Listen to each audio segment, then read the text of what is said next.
After Caleb Plant's last fight against David Benavidez 2 weeks ago in Las Vegas, Plant's biggest weaknesses were yet again exposed in truly brutal fashion, as he was nearly stopped multiple times and likely got years shaved off of his career. What's going on YouTube? Rackz here, back with another video, and today I'll be breaking down and looking into the two biggest weaknesses of Caleb Plant. Now, as you guys know, whenever Caleb Plant faces aggressive, pressure, efficient fighters, he tends to break down, and today I'll be looking into the two reasons why I feel like he always breaks down against these types of fighters and how it can cost him later on in his career. Caleb Plant seemed to be the future of slick American boxers for a while. Here in round one. And that's when Caleb came with the jab. He was throwing the jab all the time, and then he turned it over into a hook and caught him straight on the chin. That's what he dropped Uskadagi with twice in the first 4 rounds. Now he's got to be careful. You don't want to run into anything. Racking up clean win after clean win while moving his way up the ranks en route to his first title shot in early 2019 against Jose Ucadagui, and a performance that started off well but ended up flashing his weaknesses, which was his stamina, as he started off the fight looking great and knocking out Ucadagui twice in the first 4 rounds. This is the problem. He's got to rough up to Caleb Plant to win the fight. And he got him for losing 5 out of the last 6 rounds on one scorecard. In his next few title defenses, he was in there with guys he truly didn't belong in the ring with, and in my opinion, that stunted his growth as a fighter overall, which was proven when he stepped in the ring with then pound for pound king Canelo Alvarez in Plant's first bout against a true pressure fighter. Coming into the fight, Plant was a pretty heavy underdog, with odds stacking up against him as a plus 550 underdog, which means if you bet $100 on him, you win 550. Plant started off the fight by moving around the ring more than usual, using a lot of pivots, sways, and feints, overall wasting energy compared to Alvarez, who was simply walking Plant down. Later on in the fight, Plant's other weaknesses were exposed, which was the lack of having any respectable power, or in other words, a right hand. This, along with the fact that he was getting tired because of all of the factors I mentioned earlier, meant that the fight got progressively easier for Canelo as the fight went on, en route to a Canelo Alvarez 11th round TKO to win the undisputed super middleweight. Down, and Canelo looking for the finish. Big left hook. Plant might be out on his feet. Plant might be out on his feet. Big right hook. Canelo looking for the finish. Canelo looking to finish off Caleb Plant, and down goes Plant.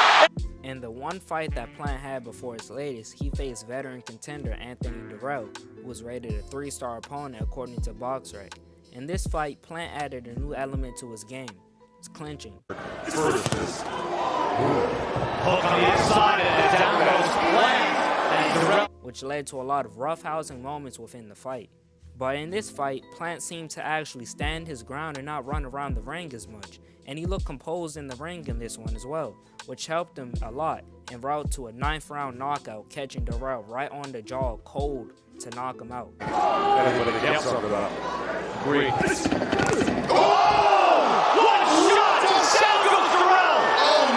So after the Alvarez fight, Plant's 2 main weaknesses were shown, but Plant did a great job of covering the holes in his last fight.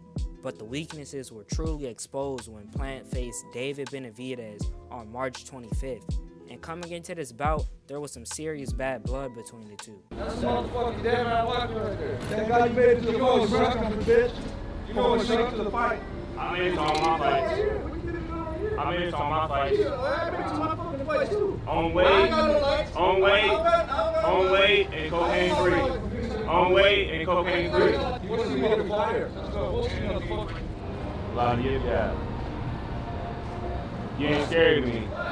You ain't scared of me. So I'd imagine that there would be a burning sensation from Plant to want to stand his ground and fight back with Benavidez. But throughout the duration of the fight, Plant clinched a whopping 68 times, and it kind of made the fight borderline unwatchable at times. The main reason why this infuriated so many fans is because intentional clinching in boxing is illegal, and referee Kenny Bayless didn't even issue a warning to Plant about it. Instead, he issued a warning towards Benavidez for using his elbows to kind of shield himself against the clinching. Now, early in this fight, we did see Plant use many of the same things as he did against Canelo, except Plant seemed more eager to throw combinations and power shots in this fight, actually throwing more power punches than he did jabs, but him not having too much power in those punches, combined with the stamina draining habits I mentioned before, led to Plant gassing out in the 6th round, with his footwork and defense breaking down, and overall making him a walking punching bag for the duration of the fight, and losing by unanimous decision. Now I have to give Caleb Plant a lot of credit for the heart that he showed here, but the clinching kind of made me pissed off as a fan.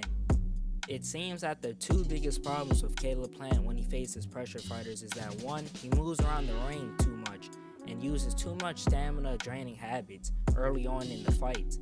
Caleb Plant has the same championship level stamina as other fighters, but by running around the ring while throwing combinations and blocking punches from opponents, it's going to zap that stamina as quickly as possible. And the second problem I see is that he just has no right hand or no real power for his opponents to look out for, nor respect. So as for both of these issues, I'd say he just has to try to revamp his fighting style, and I believe that his trainer, Steven Breadman Edwards, could put together the right habits to correct his style. But here's what I would do if I was Plant's trainer. I'd start making Plant use his 74-inch reach to keep his opponents at a distance to limit the amount that he has to move, as the super middleweight average reach is 72 inches. Another thing I'd do is start utilizing Plant's speed and turning him into more of a counterpuncher instead of a slick boxer, so that his opponents have a punch coming back at them instead of Plant just slipping punches to look flashy. And with just those two changes, I feel Caleb Plant will be back at championship level, and I think that he will be a clear number 2 or 3 in this super loaded super middleweight division.